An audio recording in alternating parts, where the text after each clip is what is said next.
¿Qué tal amigas? ¿Qué tal amigos? Qué gusto saludarles nuevamente aquí en Análisis con su servidor Eduardo Andrade en el canal que tiene el mejor auditorio de YouTube. Quiero empezar con una felicitación a la nueva fiscal general de la República, Ernestina Godoy, una excelente abogada.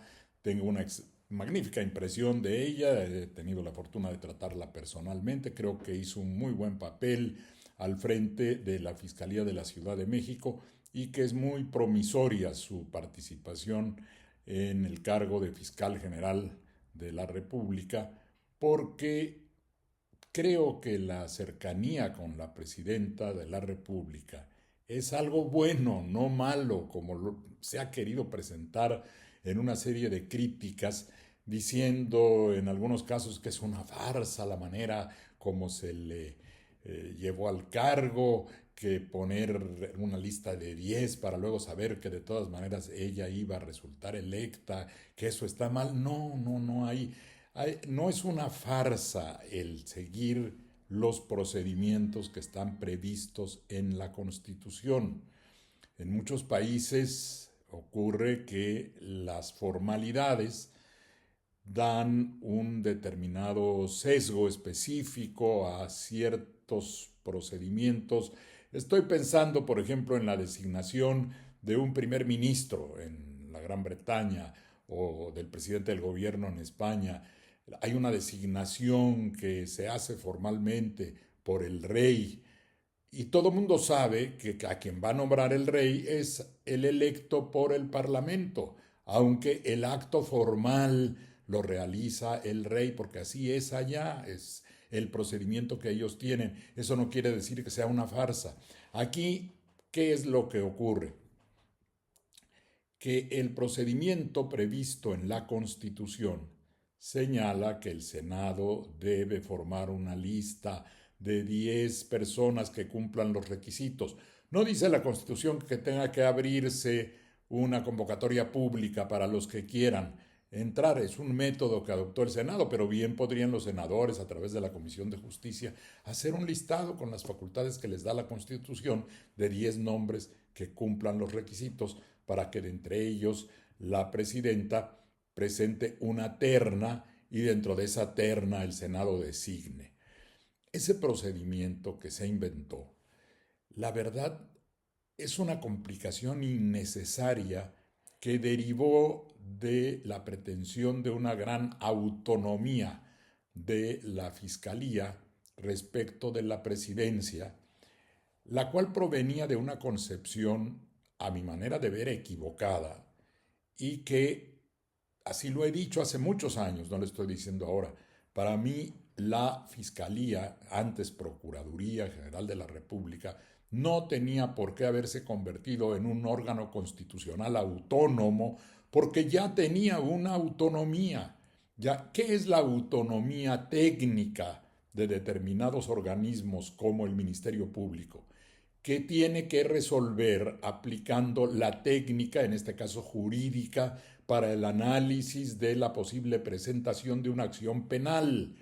Hay que cubrir un conjunto de requisitos para llegar a presentar una acusación sobre una conducta que pueda ser delictiva. Y esas capacidades técnicas, jurídicas en este caso, no tienen por qué recibir órdenes de nadie, porque lo único que impera es el conocimiento del derecho y la verificación de si existen o no datos de que se ha cometido un delito. ¿Qué otra área opera de manera similar? Las áreas de auditoría. La auditoría también es un trabajo técnico. La Cámara de Diputados, que tiene una comisión de vigilancia sobre la Auditoría Superior de la Federación, no le puede dar instrucciones sobre la contabilidad o la auditoría, los aspectos técnicos que aplica. Eso es lo que quiere decir autonomía. Y en el caso, por ejemplo, de la Auditoría Superior de la Federación, no se le considera técnicamente como un órgano constitucional autónomo, pero opera con autonomía por la capacidad profesional que tiene su gente.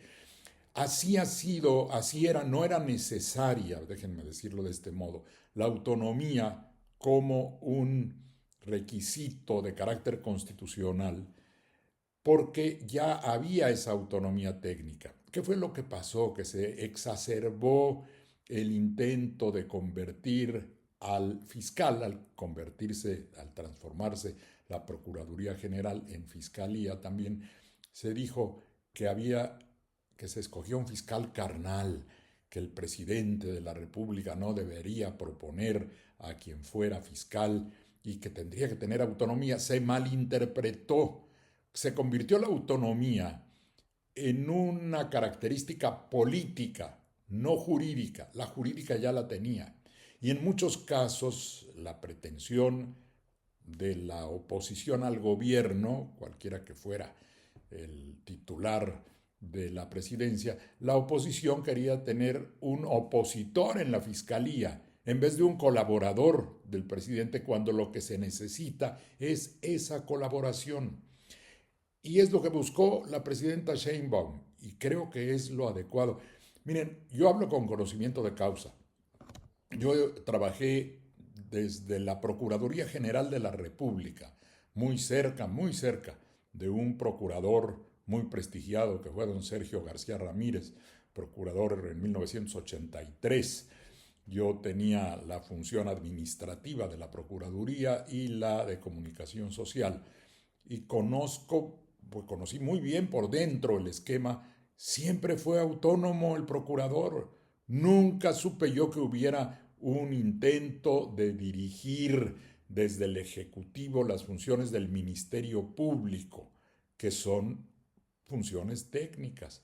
Luego fui subprocurador en la capital de la República, con otro procurador, un magnífico abogado, que fue don Miguel Montes, y también estaba yo muy cerca, tenía a mi cargo todo el control de los procesos de la capital de la República, y nunca recibí una instrucción que tuviera que ver con cómo manejar un proceso o cómo inclinarlo o pretender hacer alguna maniobra indebida. Y luego fui procurador del estado de Veracruz. Y ahí están quienes saben cómo se trabajó en esa procuraduría. Nunca recibí, el gobernador era Patricio Chirinos, nunca recibí de él una instrucción sobre cómo manejar un caso, si consignar o dejar de hacerlo por razones políticas. Eso se los digo con una absoluta sinceridad, y yo creo que es lo más importante, que haya una cercanía primero entre el Ejecutivo y la Fiscalía, no de dependencia. Una cosa es que esa cercanía sirva para coordinarse y otra cosa es que le vayan a dar indicaciones a quien sea titular, en este caso Ernestina Godoy, de la Fiscalía. Y el hecho de que exista esta coordinación es indispensable porque, miren, otro elemento a considerar. Hemos hecho cuestiones contradictorias, por eso hablo yo de hibridismo constitucional, en un libro, por cierto, que acabo de presentar sobre el tema. Aquí tenemos un ejemplo de ese hibridismo. El sistema inicial del Ministerio Público, desde que se fraguó en el año 1900, todavía era la época de Porfirio Díaz, era, por cierto, también importante decirlo, un sistema de carácter acusatorio, ya era acusatorio desde que se estableció el Ministerio Público en 1900 y luego fue evolucionando.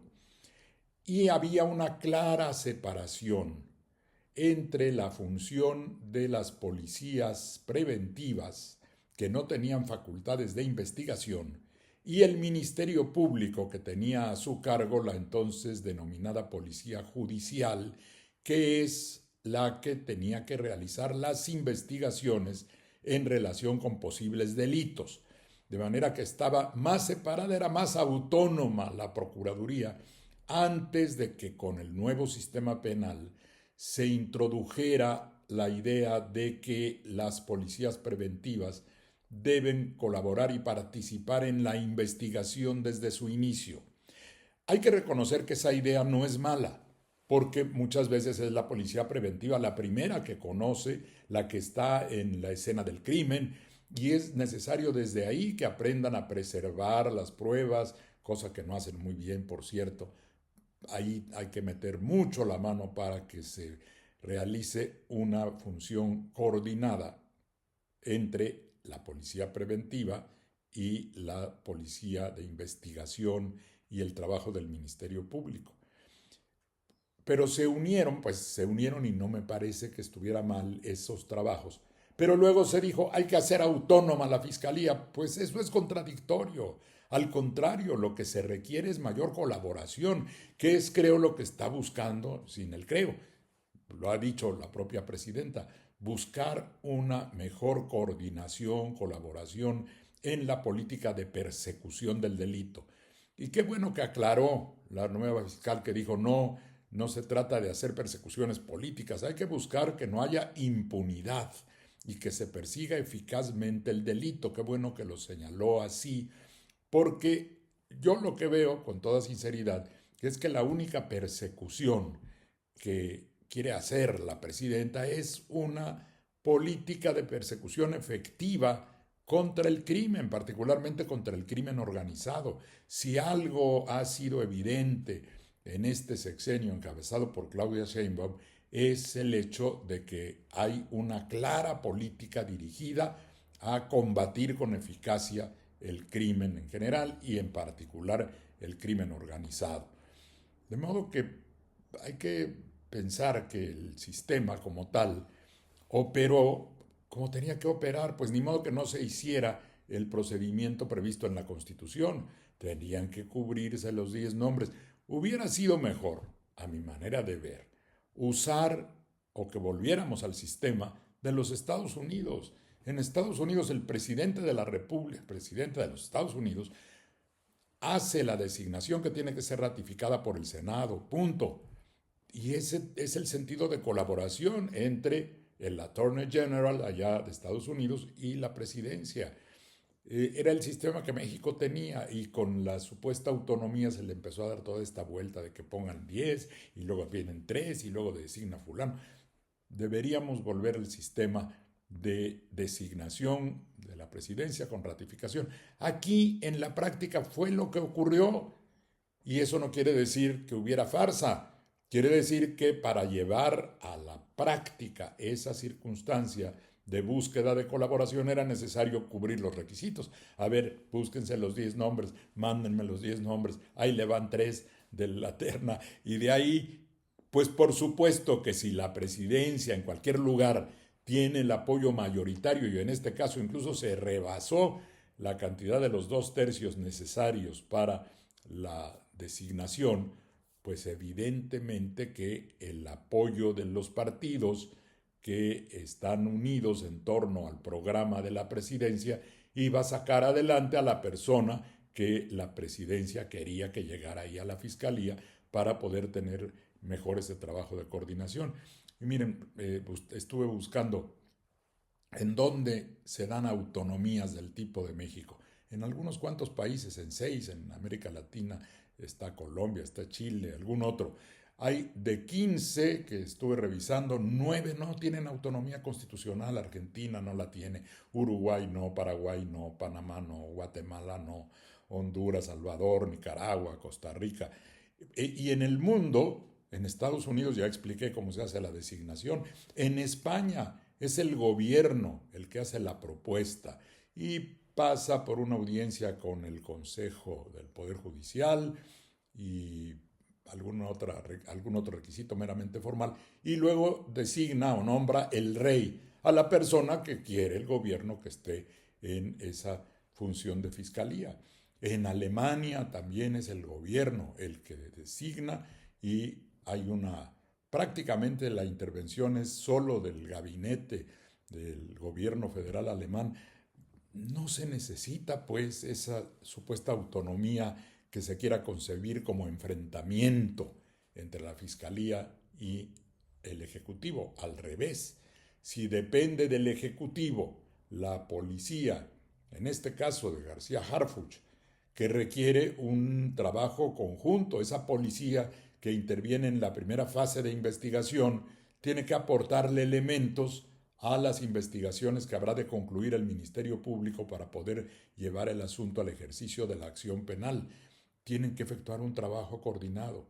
Hay una necesaria colaboración entre el sector básico de inicio de la investigación, que es la policía preventiva, en el ejercicio, en este caso, la Guardia Nacional, por ejemplo, y los miembros de la investigación que se encarga al Ministerio Público. De modo que creo que levantaron mucho polvo quienes se burlaron del sistema y del procedimiento, cuando en realidad lo que ocurrió es lo más adecuado para que funcione una política pública de combate al crimen que logre la mayor eficiencia. Y la tarea a realizar es mejorar la calidad de la investigación. Eso sí hay que reconocerlo. Y qué bueno que la fiscal dijo que no habrá o no se dejará de hacer y se intensificará, mejor dicho, la coordinación con el Ejecutivo Federal, con las áreas de investigación en las entidades federativas. Me gustó que mencionara la colaboración con las comisiones de los derechos humanos, que de hecho, y eso me consta, cuando yo fui procurador en Veracruz, tenía una muy cercana de relación con la presidenta de la Comisión de los Derechos Humanos, porque siempre le dije, tú en realidad eres una colaboradora del Ministerio Público. Si encuentras violaciones a los derechos humanos, yo seré el primero que tomaré las medidas necesarias para combatir esas violaciones. Igualmente, si la policía se comporta bien dentro de los protocolos que debe cumplir, pues estaré muy atento a que no se haga una recomendación que no se deba hacer si la policía trabaja bien. Y nos llevamos perfectamente. Es bueno pues que se mencione a las comisiones de derechos humanos, a las comisiones que tienen que ver con la atención a las víctimas, con la práctica de búsqueda de desaparecidos. La referencia global que hizo Ernestina Godoy, insisto, como dije al principio, me parece muy promisoria y esperamos, estoy seguro, que tendrá un buen éxito al frente de la Fiscalía General de la República. Muchas gracias por su atención. Hasta la próxima.